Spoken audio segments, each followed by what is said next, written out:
देखिए, जिस तरह से यहाँ कमल जो कंप्यूटर पे काम करता था, उन्होंने सुसाइड किया है और उन्होंने 3 बार पहले कंप्लेंट करी है कि मेरे साथ एक डॉक्टर नाइंसाफ़ी कर रहा है और लगातार मुझे मेंटली टॉर्चर किया जाता है। उसके कारण उन्होंने ये स्टेप उठाया।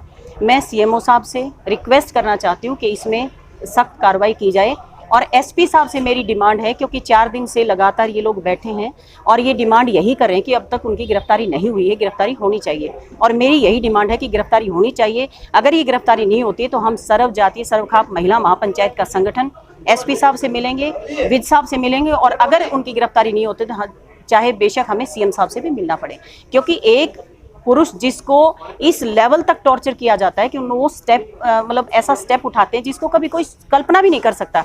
सुसाइड करना कोई आसान काम थोड़ी है। उन्होंने सुसाइड किया है और वो पहले 3 बार लिख के दे चुके हैं, उसके बावजूद यहाँ कोई कार्रवाई ना करना कहीं ना कहीं एक सवाल या निशान तो यहाँ भी खड़ा होता है, क्योंकि जब एक कंप्लेंट करता है कोई भी किसी भी लेवल पे तो उनको कार्रवाई करनी चाहिए, लेकिन कार्रवाई अगर नहीं हुई है तो यहाँ भी एक सवाल खड़ा होता है, इन्होंने कार्रवाई क्यों नहीं करी। कितने दुख की बात है, आज एक कर्मचारी जिसको लगातार प्रताड़ित किया जा रहा था, उसने हमारे उच्च अधिकारियों को 10 मार्च को लिखा, फिर अप्रैल में 2 बार लिखा और उच्च अधिकारियों द्वारा इतना कुछ होने के बावजूद बिल्कुल भी यहाँ पे उसको नहीं बुलाया गया।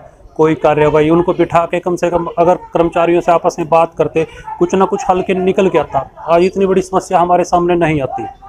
तो ये हम उच्च अधिकारियों का फेलियर ही कहेंगे कि आज हमारा साथी हमारे बीच, हमारा पूरा एनएचएम और पूरे कर्मचारी सब पूरे स्वास्थ्य विभाग के और बाहर से भी जो लोग आए हुए हैं, अभी हम अगर प्रशासन कोई कार्रवाई नहीं करेगा तो ये सभी कर्मचारी परिवार के साथ खड़े हैं और आगे जो भी निर्णय लिया जाएगा, जो भी बड़े स्तर पे निर्णय लिया जाएगा, हम सब परिवार के साथ। कह रहे मैडम हमारे पास दूसरा फोन था, कल हम शाम तक यहाँ रहे थे, पुलिस ने कोई कार्रवाई नहीं की और दोषी एक डॉक्टर नितिन नहीं है, उसने जो लेटर लिख के दिए थे सीएमओ सर को दिए थे, कार्रवाई क्यों नहीं करी। तो दोषी ये भी है, उसके जान देनी आसान नहीं है, जान बिल्कुल लास्ट वो होता है।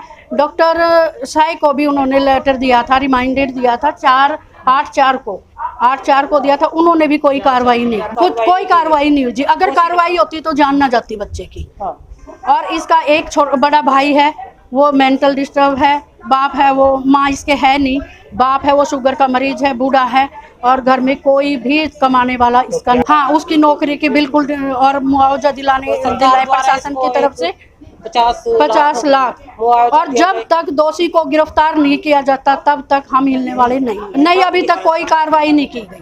टाल मटोल कल पुलिस वाले भी टाल मटोल कर रहे थे, मैंने खुद बात करवाई उनसे स्पीकर ऑन करके, वो भी ऐसे ही टाल मटोल करके और आश्वासन दे के चले गए, क्योंकि जाम लगा रखा था, परिवार वालों ने जाम खुलवाया। जब तक दोषी को सजा नहीं मिलती, आज ये एक कमल मरा है, कल और कमल भी मरेंगे। हमारे पेवे वाली बहनजियों को इतना परेशान कर रखा है कि दिन रात ड्यूटियां, संडे को कोरोना काल में हमने तन मन धन से ड्यूटियां करी, दिन रात करी, और अब फिर कह रहे हैं कि संडे की भी गस्टेड भी, हमारा कोई वो नहीं है, 24 घंटे की ड्यूटियां दे। अब हमारी बहनें और मर जाएंगी। अधिकारी घर बैठते हैं, वो अपने घर बैठे हैं, हम काम कर रहे हैं। गस्टेड को भी संडे को भी सारा दिन हम काम करते हैं, या तो वो भी संडे को आए, आज हमारी अधिकारी भी संडे को आए। आज हमारी यूनियन ये भी फैसला लेके जाएगी कि कोई भी संडे को कोई गस्टेड हॉलीडे को काम नहीं करेगी।